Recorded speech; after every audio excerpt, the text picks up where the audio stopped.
오늘 하나님 말씀 창세기 4장 1절로 8절 말씀 함께 보도록 하겠습니다.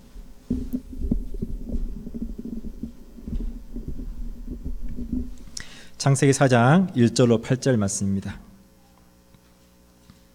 제가 한 절, 여러분들이 한 절, 마지막 절 함께 봉독하도록 하겠습니다. 아담이 그의 아내 하와와 동침하매 하와가 임신하여 가인을 낳고 이르되 내가 여호와로 말미암아 등남하였다 하니라.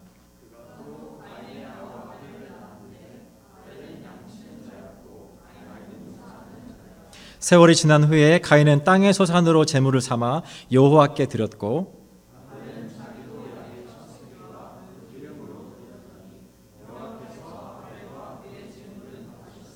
가인과 그의 제물은 받지 아니하신지라. 가인이 몹시 분하여 안색이 변하니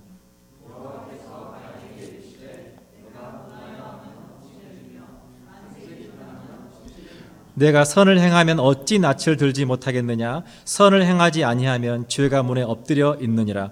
죄가 너를 원하나 너는 죄를 다스릴지니라. 함께 읽습니다. 가인이 그의 아우 아벨에게 말하고 그들이 들에 있을 때에 가인이 그의 아우 아벨을 쳐 죽이니라. 아멘. 오늘 전 본문 말씀을 통해서 하나님께서 기쁘시게 받으시는 예배라고 한 제목으로 은혜를 나누기를 원합니다. 하나님께서 기쁘시게 받으시는 예배는 희망이 시작되는 예배입니다. 제가 사역을 할 때 어느 날 대형 제철소에서 근무하셨던 한 분이 저희 교회를 찾아오셨어요. 그러면서 제게 그분의 사연을 말씀하시는데, 그분이 근무하고 있는 때에 아내분께서 어떤 일이 있어서 남편 모르게 사채를 썼는데 그 이자가 너무 급격하게 불어나니까 그것이 감당이 안 돼서 이제 빚을 갚을 수 없게 된 겁니다. 이제 그때부터 험한 사람들이 학교에 다녀오는 딸아이한테까지 찾아와서 괴롭히기 시작하고 남편도 일을 못하게 하겠다라고 아내를 협박하기 시작합니다. 아내가 오랫동안 고민하고 또 고민을 해보아도 도저히 그 상황에서 벗어날 길이 없다고 생각을 했습니다. 그래서 어느 날 밤에 아내가 그 남편에게 여보 사랑한다 이렇게 말하는 거예요. 그리고 본인이 어떤 결정을 내렸냐면 자기 명의로 받은 대출이니까 나만 없어지면 이 문제 해결되겠지라고 생각한 거예요. 그리고 안타깝게도 죽음을 선택하게 됩니다.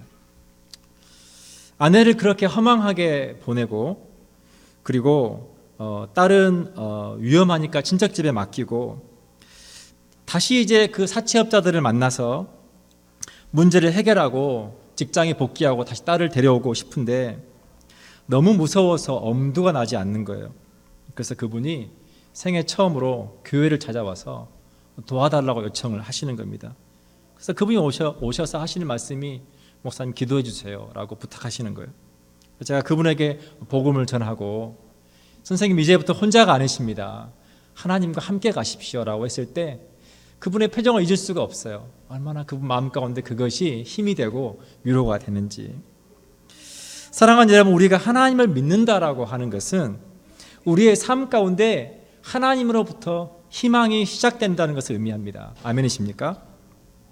오늘 1절은 아담과 하와가 아들을 낳았다라고 하는 내용으로 시작됩니다. 하와가 가인을 낳고 한 말은 내가 여호와로 말미암아 아들을 얻었다. 그래서 가인이라고 하는 이름의 뜻도 얻었다라고 하는 뜻이라고 하는 것입니다. 지금의 우리라면 하나님께서 자녀를 주셨다 정도의 의미겠지만 하나님께 범죄함으로 에덴에서 쫓겨난 이후에 하나님께서 아담과 하와에게 아들을 주셨다라고 하는 것은 그 이상의 의미를 담고 있다는 것입니다. 창세기 3장 14절로 16절을 한번 보겠습니다. 여호와 하나님이 뱀에게 이르시되 내가 이렇게 하였으니 내가 모든 가축과 들의 모든 짐승보다 더욱 저주를 받아 배로 다니고 살아있는 동안 흙을 먹을지니라.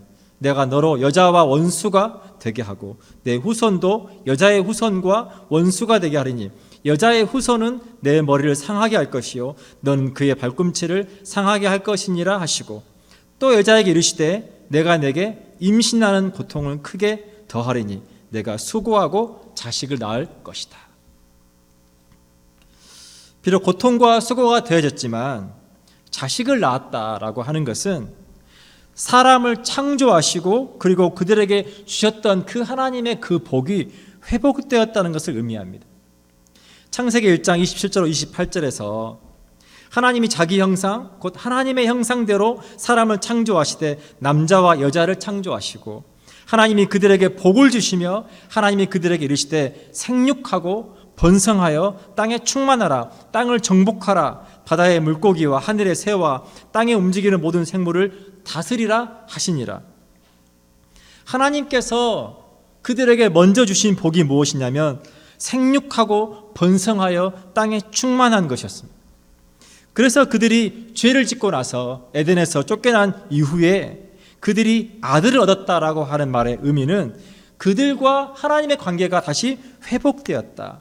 그리고 하나님께서 인간을 창조하시고 주셨던 하나님의 그 복이 회복되었다라고 하는 의미를 담고 있다라고 하는 것입니다. 사랑하는 여러분, 왜 우리가 율법에서 명한 안식일인 토요일에 예배를 드리지 않고 왜 예수님께서 십자가에서 죽으시고 부활하신 날인 주일에 우리가 예배를 드립니까? 예수님의 부활이 온 인류의 희망인 것처럼 우리가 함께 모여서 하나님을 예배한다라고 하는 것이 희망의 시작이기 때문에 그렇다라고 하는 것입니다. 여러분 기억하시면 좋겠습니다. 어제까지 여러분 삶 가운데 무슨 일이 있었든지 오늘 여러분이 어떤 현실 가운데 있든지 하나님을 만나고 주시는 그 복으로 우리의 삶을 회복시켜 가는 것이 예배라고 하는 것입니다. 그래서 여러분 예배는 우리가 함께 모여 하나님께 드리는 그 예배는 희망이 시작되는 곳이고 하나님께서 기뻐하시는 예배는 하나님으로 말미암아 우리의 삶 가운데 새로운 희망이 시작되는 예배라고 하는 것입니다. 여러분의 삶이 예배로부터 시작되기를 축복합니다. 그래서 우리가 예배를 드리는 것은 한 주의 끝에 드리는 것이 아니라 우리가 예배 드리는 것은 한 주의 시작이라고 하는 것입니다. 한 주의 새로운 시작을 하나님께서 주시는 그 은혜로 그 복으로 우리가 희망 있게 시작한다라고 하는 것입니다. 두 번째로 우리가 하나님께서 기쁘시게 받으시는 예배는 할 수 있는 대로가 아닌 해야 되는 대로 드리는 예배라고 하는 것입니다. 오늘 본문 2절은 가인의 아우인 아벨이 태어났다라고 말합니다. 겹경사가 이어졌어요. 아들이 태어나고 또 아들이 태어났습니다. 그리고 이어지는 설명은 아벨은 양치는 자가 되고 가인은 농사 짓는 자가 되었다라고 하는 것입니다. 비록 수고의 고통이 되어졌지만 그들이 양을 치고 농사를 짓게 되었다라고 하는 말의 의미는 땅을 정복하고 모든 생물을 다스리라고 하는 하나님의 그 복이 회복되었다는 것을 의미합니다. 이제 세월이 지나고 농사를 지었던 가인은 땅의 소산으로 제물을 삼아 여호와께 드리고 양을 쳤던 아벨도 양의 첫 새끼와 그 기름을 제물로 하나님께 드립니다. 그런데 이상하게도 하나님께서 아벨과 그의 제물은 받으셨지만 가인과 그의 제물은 받지 않으십니다. 농사를 지었던 가인이 땅의 소산, 즉 농작물로 하나님 앞에 드리고 양을 쳤던 아벨이 양으로 드렸다. 이거 생각해 보면 이해가 되지 않습니다. 왜 하나님께서 가인의 제물을 받지 않으셨을까? 근데 여러분 여기에 오늘 우리가 들어야 될 중요한 하나님의 메시지가 담겨 있다라고 하는 것입니다. 사랑하는 여러분, 하나님은 우리로부터 무언가를 필요로 하시는 분이 아니십니다. 아멘이십니까? 하나님은 온 우주 만물을 창조하신 전능하신 하나님이십니다. 여러분 그분이 무엇이 부족해서 우리에게 무언가를 요구하시겠습니까? 오늘 본문 7절로 넘어가 보면 하나님께서 자기 재물을 받지 않았다고 화를 내고 있는 가인에게 하나님께서 이렇게 말씀하십니다. 내가 선을 행하면 어찌 낯을 들지 못하겠느냐라고 말씀하십니다. 선을 행한다라고 하는 말의 원어적인 의미는 옳은 일을 행하다라고 하는 의미입니다. 다시 말하면 가인이 하나님 앞에 제물을 드린 그것이 옳지 않은 방법으로 드렸다라고 하는 것입니다. 창세기 3장 21절에서 하나님은 아담과 하와의 허물을 가리기 위해서 가죽옷을 지어 입혔다라고 기록되어 있습니다. 지난번에 제가 설명을 드렸지만 하나님께서 아담과 하와에게 가죽옷을 지어 입혔다라고 하는 말의 의미는 단지 질 좋은 옷을 만들어서 그들에게 주셨다라고 하는 말의 의미가 아니라는 것입니다.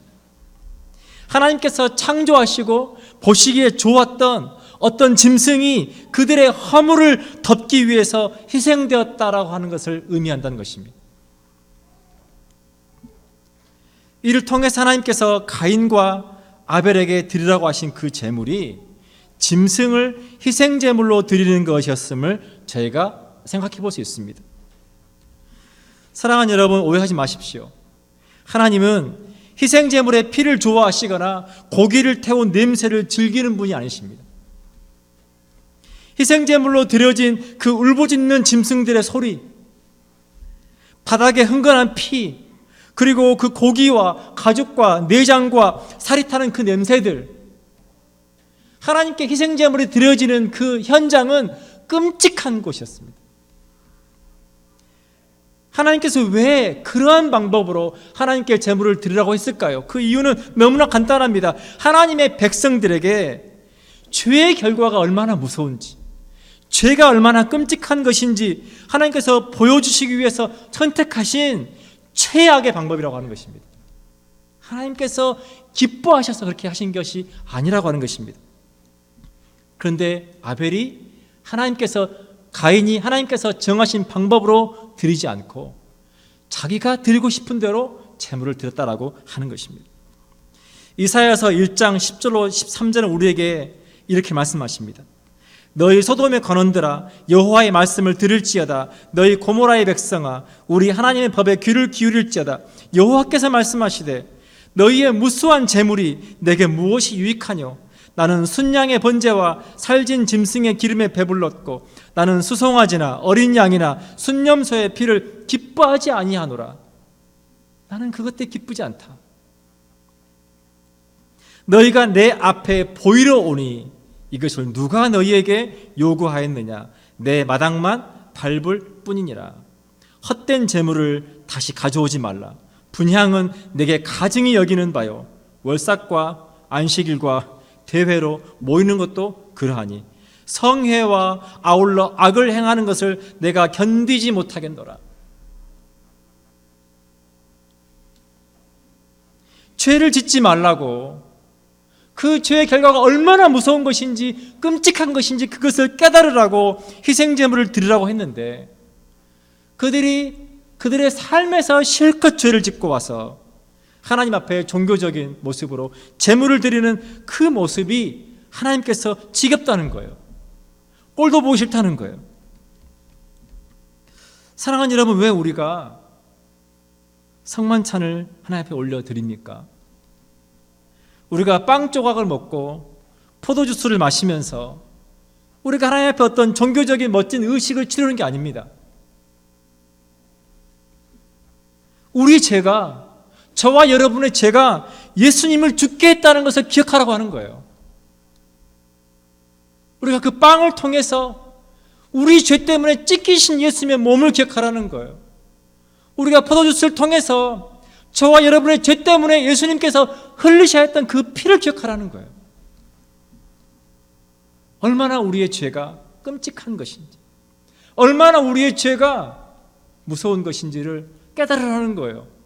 그 죄를 통해서 죽음의 그림자를 보라는 거예요. 이사야서 53장 5절로 6절에 우리에게 이렇게 말합니다. 그가 찔림은 우리의 허물 때문이요, 그가 상함은 우리의 죄악 때문이라. 그가 징계를 받음으로 우리는 평화를 누리고 그가 채찍에 맞으면 우리는 나음을 받았도다. 우리는 다 양 같아서 그릇 행하여 각기 제 길로 갔거늘 여호와께서는 우리 모두의 죄악을 그에게 담당시키셨도다. 예수님께서 저와 여러분의 죄를 희생제물이 되셔서 담당하셨다라고 하는 것입니다. 사랑하는 여러분, 우리가 하나님의 뜻대로 살려고 하지도 않고 우리가 죄를 미워하지도 않으면서 드리는 예배, 그런 예배를 여러분 하나님께서 어떻게 생각하시겠습니까? 그런 형식적인 예배, 마당만 밟는 예배는 하나님께서 받지 않으시는 헛된 예배라고 하는 것을 우리가 기억해야 한다라고 하는 것입니다. 사랑하는 여러분, 무서운 이야기 아닙니까? 우리가 하나님 앞에 모여서 드리는 이 예배를 하나님께서 받지 않으신다, 지겹다, 내가 꼴도 보기 싫다, 얼마나 무서운 이야기입니까? 사랑하는 여러분, 우리의 예배를 돌아볼 수 있기를 축복합니다. 우리가 어떤 마음으로, 우리가 어떻게 하나님을 예배하고 있는지, 우리가 어떤 삶을 살고 있는지 돌아볼 수 있기를 축복합니다. 오늘 7절에서 하나님은 가인에게 내가 옳은 일을 행하지 아니하면 죄가 문에 엎드려 있느니라. 죄가 너를 원하나 너는 죄를 다스릴지니라 라고 말씀하십니다. 하나님께서 가인에게 기회를 주십니다. 사랑하는 여러분, 우리가 하나님 뜻대로 말씀대로 살지 않을 때 반드시 우리가 기억할 것은 무엇이냐면 죄가 우리 문 앞에 엎드려 있는 것처럼 우리가 걸려 넘어질 수밖에 없다는 것입니다. 안타깝게도 가인은 하나님의 말씀에 귀를 기울이지 않습니다. 죄가 너를 갖기 원한다, 죄를 너는 다스려라라고 하나님께서 말씀하시고 경고하셨지만 가인은 하나님의 그 말씀에 귀를 기울이지 않습니다. 왜냐하면 그의 관심은 하나님께서 내가 드린 재물을 받지 않았다, 그 분노에 가득 차 있기 때문에 그렇습니다. 8절입니다. 가인이 그의 아우 아벨에게 말하고, 가인이 아벨에게 들로 나오라고 합니다. 그리고 그들이 들에 있을 때에 가인이 그의 아우 아벨을 쳐 죽이니라. 너무 안타까운 일이 일어나고 말았습니다. 야고보서 1장 12절로 18절은 우리에게 어떻게 우리 인간이 타락하는지를 단계적으로 보여줍니다. 제가 읽어드립니다. 사람이 시험을 받을 때에 내가 하나님께 시험을 받는다 하지 말지니 하나님은 악에게 시험을 받지도 아니하시고 친히 아무도 시험하지 아니하시느니라. 오직 각 사람이 시험을 받는 것은 자기 욕심에 끌려 미혹됨이니 욕심이 잉태한 즉 죄를 낳고 죄가 장성한 즉 사망을 낳느니라. 욕심이 잉태한 즉, 그런 탐심을 마음에 품고 그것을 방치하고 그렇게 쌓인 탐심이 죄로 이어지고 그 죄로 인해서 우리가 하나님과 멀어지고 영적인 사망에 이른다는 것입니다. 사랑하는 여러분, 욕심은 모든 것을 내 것이라 생각하는 것으로부터 시작됩니다. 누가복음 12장 15절로 21절에서 이것에 대해서 우리에게 설명합니다. 그들에게 이르시되 삼가 모든 탐심을 물리치라. 사람의 생명이 그 소유에 넉넉한 데 있지 아니하니라 하시고, 또 비유로 그들에게 말하여 이르시되 한 부자가 그 밭에 소출이 풍성하매 심중에 생각하여 이르되 내가 곡식 쌓아둘 곳이 없으니 어찌할까 하고, 또 이르되 내가 이렇게 하리라. 내 곳간을 헐고 더 크게 짓고 내 모든 곡식과 물건을 거기 쌓아두리라. 또 내가 내 영혼에게 이르되 영혼아, 여러 해 쓸 물건을 많이 쌓아두었으니 평안히 쉬고 먹고 마시고 즐거워하자 하리라 하되, 하나님은 이르시되 어리석은 자여, 오늘 밤에 내 영혼을 도로 찾으리니 그러면 내 준비한 것이 누구의 것이 되겠느냐 하셨으니, 자기를 위하여 재물을 쌓아두고 하나님께 대하여 부요하지 못한 자가 이와 같으니라. 자기의 뜻대로 재물을 드리는 가인의 그 욕심이 죄를 낳고 그 죄가 동생마저 죽이는 끔찍한 사망의 결과를 가져왔습니다. 사랑하는 여러분, 우리가 우리만의 만족을 위해서 욕심대로 살아갈 때 우리가 하나님을 기쁘시게 한 예배를 드릴 수 없음을 우리가 기억해야 합니다. 사랑하는 여러분 축복합니다. 하나님께 대하여 부요한 그리스도인들 다 되시기를 축복합니다. 하나님께서 여러분의 삶을 기뻐하시고 여러분의 삶의 그 자리에 풍성한 은혜를 부어주셔서 여러분 삶을 통해서 누리게 하시는 복된 삶 되시기를 축복합니다. 그러나 여러분, 그것이 여러분만의 것을 위한 것이 아니라 하나님께 부요한 믿음의 삶을 사시기를 축복합니다. 세 번째로, 하나님께서 기쁘시게 받으시는 예배는 우리가 선한 청지기로 사는 삶의 예배입니다. 베드로전서 4장 7절로 11절 우리가 이렇게 말합니다.